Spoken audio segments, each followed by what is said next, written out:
नमस्कार जय जगन्नाथ दर्शक बंधु मु बुलु आपण मानक स्वागत करुच्ची आम अति प्रिय YouTube channel practical blue farming दुनिया माध्यम तो दर्शक बंधु आज भिडियोटी रही बैगण फसल में पोलियो रोग। तो जो चाषी भाई मैंने बैगण चाष करुँच तो से निहाती रूपे जो रोगर समस्या टाक निहाती रूपे देखिथे जोटा कि पोलियो रोग चेर ठारू दुई आंगुल उपरकू सरू हो जाए एवं ता उपरे मोटा होता है। तो जितेबाला गछटी ग्रोथ करता है पत्र डाल अधिका होता है गछटी भांगी पड़ी था एवं गछ सुखी मरी जाए। ये जो रोगटी रही बैक्टेरियल वेट तो से लगी कौन कौन आम व्यवहार करवा तो ये जो पोलियो रोग लगी था तो कहीं लगी था एवं से प्रतिकार सब कौन रही तो पूर्वर आम कौन करी भी लगी जाइए तापाई आम कौन प्रयोग करवा तो संपूर्ण डिटेल्स आपण मैंने देखिपारे जोटा कि बैगण चाषी भाई माने रही। तो जदि भी नुआ कर चाष करुँच तो निहत रूपे से वीडियोटी बहुत हेल्पफुल हम कहीं थे जदि रोगटा लगी जाए तो बिल सारा हबार बहुत चांसेस रही। तापर आपण मैंने जेकोसी मेडिसिन दुकान जाऊँच को चाषी भाई सहित परामर्श कर तो सठिक मेडिसिन प्रयोग करने निहाती दरकार। जदि आपण मैंने सठिक मेडिसिन प्रयोग न करें आपण मैंने अधिका खर्चांतर पड़े ता सहित आपण मानकर जो फसलटी रही तो नष्ट हबार बहुत संभावना थाए। तो दर्शक बंधु आज भिडियोटी बहुत इंपोर्टाट रही सब चाषी भाई मानी जो मैंने बैगण चाष करने चाहूँगी तो भिडियोटी निहाती देखूँ तो बहुत हेल्पफुल हम। तो रोग लगिगले कौन करवा तो बैगण लगे पूर्व कौन करवा तो संपूर्ण डिटेल्स आपण मैंने वीडियो माध्यम देखिपारे। तो जो चाषी मैंने नुआ कर चैनल को देखुं तो से गोटे अनुरोध वीडियो को शेष पर्यंत देखूँ वीडियो जदि भल लगे वीडियो को लाइक करने सहित आम चैनल को सपोर्ट करेंगे अधिक मात्रा सब्सक्राइब करेंगे एवं प्यारा सा कमेंट देवे कहीं आपण मानकर कमेंट बहुत महत्वपूर्ण। तो दर्शक बंधु डेरी करवानी चलते वीडियोटी स्टार्ट करवा।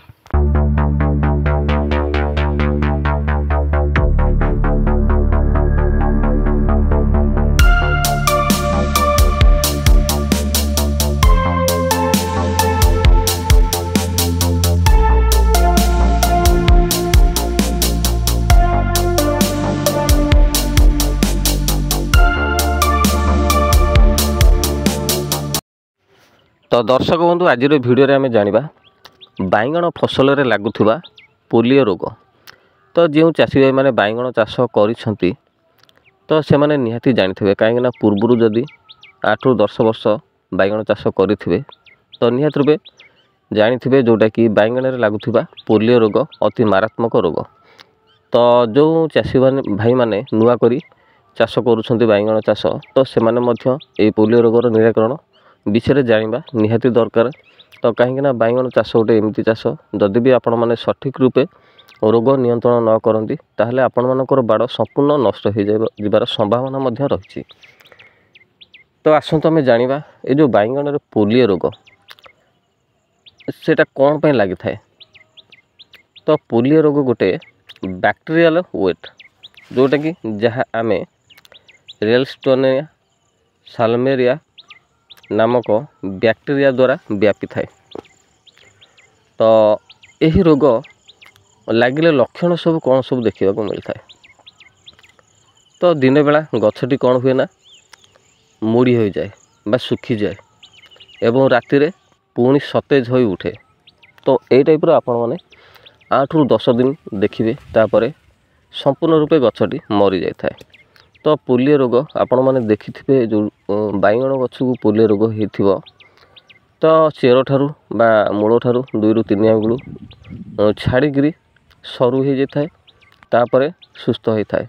तो जितेबाला गछटी फूल एवं फल धारण करें तो गछटी भार संभाली पारि न था जोटा कि ओजनर भार पत्र डाल ए टाइप ओजनर भार संभाली न पारि गछटी भांगी जाए एवं सुखी मरी जाए। तो ताकू जदि आम सठिक रूपे प्रथम आम निराकरण करवा ताले पोलियो रोग आम फसल को बंचाई पारिबा। तो आसतु आम जाना यार नियंत्रण पद्धति कौन रही।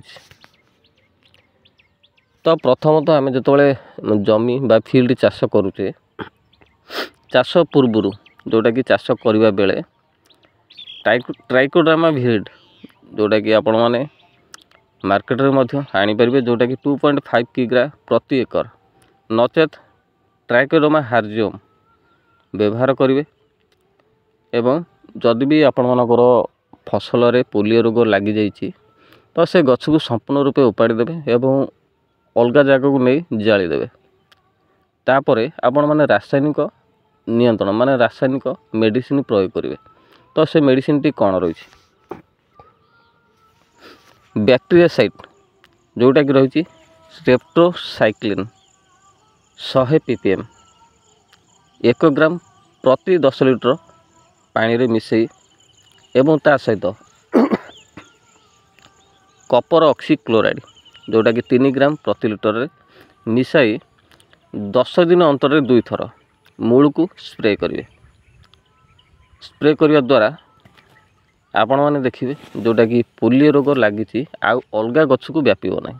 तो जो गछ को व्यापी ताकू ओपाड़ी जाली देवे एवं स्ट्रेप्टोसाइक्लिन प्लस कपर ऑक्सीक्लोराइड दुईटी जाक मिश्रण करी प्रति 10 दिन अंतर 2 थर स्प्रे करेंगे। तो देखिए आपण मानकर बाइगण लगुवा पोलियो रोग संपूर्ण रूपे निराकरण हो सहित द्वितीय वर्ष आउ बाइगण चाष करेंगे ना जोटा कि बाइगण आलू टमाटो भली फसल से फील्ड रे चाष करेंगे नहीं जो फील्ड रे पोलियो रोग लगुच। तो से फील्ड रे कौन करेंगे धान गहम बिरी मुग एवं गेंडू फूल तो ये टाइप रो फसल चाष करेंगे। तो 2 ରୁ 3 वर्ष छाड़ीदेवे तापर चाष करेंगे। तो देखिए आपण मानकर जो फील्ड रे पोलियो रोगर समस्या रही तो संपूर्ण रूपे निराकरण हो सहित पोलियो रोगर प्रतिरोधी किसम जोटा कि आपण मानकर निकटस्थ कृषि अधिकारी सहित कथा हो पारे नचेत जो माने भी सीड्स बा किसम मंदी बिकुचंती तांको सहित मध्य जोगाजोग करि परिबे एवं लोकल चाषी सहित जोगाजोग करि परिबे।